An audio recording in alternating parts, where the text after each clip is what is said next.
Tunaendelea. Haya, mstari wa 11. Hiki ni kitabu cha Luka sura ya 5. Tunaendelea, tuko mstari wa 11. Hata walipokwisha kuviegesha pwani vyombo vyao, wakaacha vyote wakamfuata.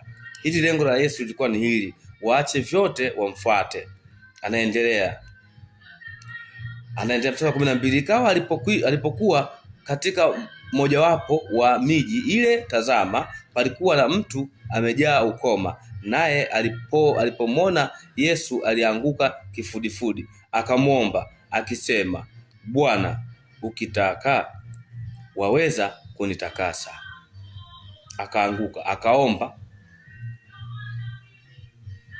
akamwambia Bwana, ukitaka waweza kunitakasa. Kwa kutakaswa kwa mtu au kuponywa kwa mtu ni Mungu mwenyewe akitaka, ama Yesu Kristo mwenyewe akitaka.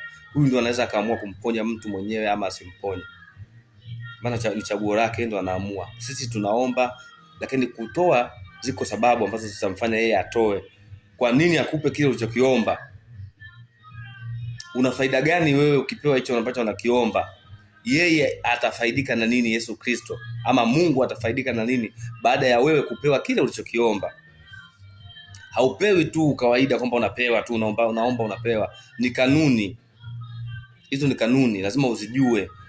Mtu uliokoka hauwezi kuishi kwa kutegemea muujiza. Ukiokoka muujiza sahau. Na ukumbuke miujiza ina laana. Miji imelaaniwa, watu wamelaaniwa kwa sababu ya miujiza.